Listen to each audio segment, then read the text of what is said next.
Sasama ka ba sa field trip? Ewan ko, baka pagtawanan lang ako ng mga kaklase natin. Huwag mo silang intindihin. Ako ang magiging tagapagtanggol mo. O sige, basta wag mo akong iiwan. Akong bahala sa'yo. Si Kyra ay matalik kong kaibigan. Nagkakilala kami noong panahon na parehong nadisgrasya ang sinasakyan namin. Iisa ang silid namin sa ospital kaya madali kaming nagkapalagayan ng loob. Parehong namatay ang kanyang mga magulang kaya inampon siya ng aking tiyahin. Hindi kasi sila nabigyan ng anak kaya ganun na lang ang pagkasabik nito kay Kyra. Naging malungkutin ito mula nang malaman nito na habang buhay na ang paggamit niya ng saklay. Napuruan kasi ang kaliwang binti ni Kyra dahil sa aksidente. Nakaranas ito ng pambubuli at ramdam ko ang sakit na kanyang nararanasan.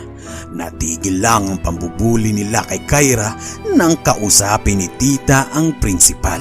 Habang nag-uusap kami, biglang tumunog ang aking cellphone. Saglit lang kay, tumawag si tita. Sasagutin ko muna. Tumango naman ito. Hello tita. Hello Rose. Kasama mo ba si Kyra? Opo tita, gusto mo po bang kausapin? Wag na, umuwi na kayo. May pag-uusapan tayong apat pagdating nyo. Okay po. Ibinalik ko sa bulsa ang cellphone. Kay, pinapauwi na tayo ni tita. May pag-uusapan daw tayong apat. Halika, tutulungan na kitang tumayo. Pagdating namin sa bahay, nadatnan namin sa sala sina tita at tito. Maupo na kayong dalawa. Tumawag sa amin ng inyong guro upang ipaalam na nagbago ang schedule ng inyong field trip. Bukas na ang alis nyo papuntang Tres Marias Orphanage. 2 araw kayong mananatili doon, ang sabi ni tito. Naihanda ko na rin ang inyong mga dadalhin. Rose, wag mong iiwan si Kyra. Protektahan nyo ang isa't isa. Ako na ho ang bahala kay Kyra. Aasahan ko yan. Nakangiting tugon ni Tita Feliz. Inihatid kami ni Tito sa paaralan dahil doon kami magkikita-kita. 2 bus ang ginamit upang magkasya kaming lahat. May kalayuan pala ang Tres Marias Orphanage. Nagkakantahan kami upang hindi maburyo sa kakaupo. Si Kyra lang ang hindi sumali sa kantahan. Nakamasid lang ito sa labas ng bintana. Hinayaan ko na lang siya na pinagmasdan ang magagandang tanawin. Kinuha ko ang aking scarf sa liig at itinakip sa aking mga mata. Nasa kasarapan ako ng pagtulog nang gisingin ako ni Kyra. Nandito na tayo Rose, halika na, bumaba na tayo. Iniunat ko ang aking mga kamay bago tumayo. Inabot ko kay Kyra ang kanyang saklay. Sabay na kaming bumaba sa bus at sumunod sa aming mga kaklase. Namangha ko sa laki ng orphanage. Kahit medyo may kalumaan na, mababakas pa rin ang pagiging moderno nito. Sinalubong kami ng mga madre at ng mga bata. Mainit nila kaming tinanggap. Isinama kami ng mga madre sa aming magiging silid, ngunit bago yun, pinagbawalan kami ng isang madre na pumasok o tumayo sa silid na katabi lang ng aming tutulugan. Katabi ko si Kyra sa higaan dahil ayaw niyang matulog mag-isa sa kanyang kama. Matapos mailagay sa silid ang aming mga gamit, muli kaming lumabas at nag-ikot sa malawak na orphanage. Ipinaliwanag ng mga madre kung bakit ito tinawag na Tres Marias Tierra Orphanage. Ito talaga ang dati nitong pangalan, hango sa pangalan ng kanilang nayon. Ayon sa kanilang kwento, may 3 bata na napadpad sa orphanage. Magkakapangalan ng 3, pare-parehong ulila. Itinuturing nilang swerte ang pagdating ng 3 Maria. Palugi na ang orphanage dahil walang may gustong mag-sponsor sa kanila, pero nagbago yun mula nang dumating ang 3. Nagkaroon sila ng maraming sponsors kaya hindi nila itinuloy ang pagsara sa orphanage. Maaga kaming natulog dahil bukas pupuntahan namin ang lumang simbahan ng Camilos. Bibisitahin din namin ang iba pang makasaysayang lugar sa Tres Marias. Mahimbing na ang tulog ng mga kaklase namin maliban sa amin ni Kyra. Rose, pupunta muna ako sa CR. Sasamahan na kita? Wag na, kaya ko na to. Ilang minuto na pero hindi pa rin bumalik si Kyra. Sinundan ko na siya sa CR pero wala ng tao doon. Pagbalik ko, nakita ko na nakabukas ang nakalak na silid. Sumilip ako at nakita ko si Kyra na nakatayo at tulala. Kyra, halika na. Bumalik na tayo sa silid. Wala siyang sagot. Dahan-dahan nitong lumingon sa akin. Napatakbo ako palabas nang makita ang itsura ni Kyra. Natatakot ka ba, Rose? Rose, nagugutom ako. Nauuhaw din. Hindi ikaw si Kyra. Ibalik mo ang kaibigan ko. Rose, gutom na talaga ako. Nilantakan ko na ang mga pagkain sa ref pero isinuka ko lang. Ano bang nangyari sa'yo, Kyra? Naiiyak na ako sa takot. May tumawag sa akin kanina. Pinapapasok niya ako sa silid na yun.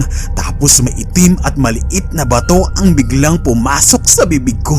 Hindi ko na maisuka kahit na anong gawin ko. Tingnan mo ang mga kuko ko, Rose. Pati ang mga ngipin ko. Ah! Halimaw! Sigaw ko nang makita ang matutulis niyang kuko at matatalas na pangil. Nagising ang mga kasamahan namin dahil sa sigaw ko. Umalakak naman si Kyra na parang nauulol. Ang daming pagkain! Isa-isa niyang sinugod ang mga walang laban naming kaklase. Kinain niya ang mga laman nito at ininom ang mga dugo. Naging mabangis si Kyra. Tingnan mo, Rose, nakakalakad na ako nang walang saklay. Tuwang-tuwa ito.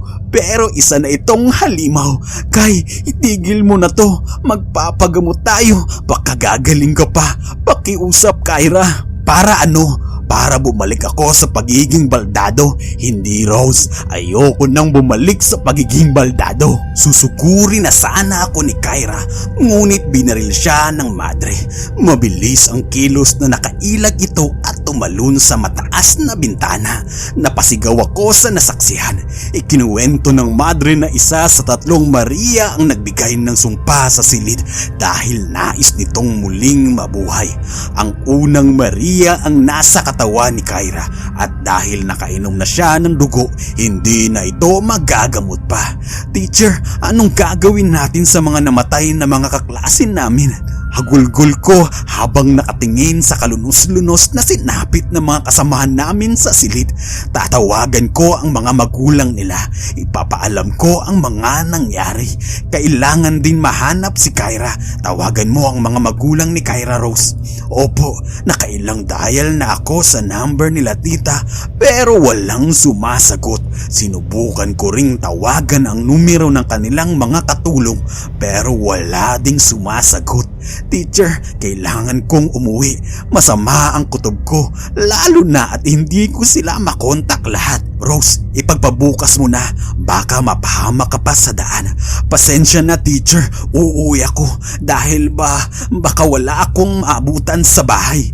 Mrs. Santos, ako na ang sasama sa estudyante mo. O sige, magpapatulong na lang ako sa iba pang nandito at kapag nahanap nyo si Kyra, ipaalam nyo agad sa akin. Tumango ako sa sinabi ng aking guro. Halos paliparin ng madre ang sasakyan sa bilis ng kanyang pagpapatakbo. Ilang oras lang at nakarating kami sa bahay. Bukas na ang gate at pati ang main door. Parang tinambol ang aking dibdib nang makita ang nagkalat na dugo sa sahig. Napaluhod ako nang makita ang mga walang buhay na katulong. Umakyat ako sa 2nd floor at tinungo ang silid nila tita.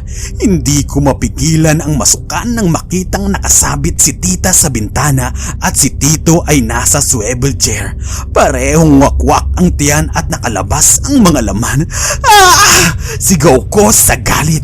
Kyra, lumabas ka. Magtutuos tayo. Isang halakhak ang aming narinig papalayo. Hanggang sa mawala ito. Para akong nawalan ng lakas malakas nang makita ang sinapit ng aking pamilya sa kamay ng kanilang ampon. Naging wanted si Kyra dahil sa krimen ng pagpatay.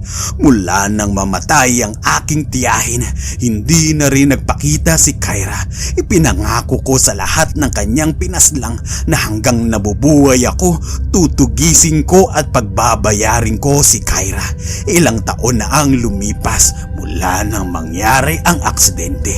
Ganap na akong pulis at tulad doon, hindi pa rin nawala ang aking point kay Kyra. Naging tagatugis ako ng mga masasamang tao at mga halimaw.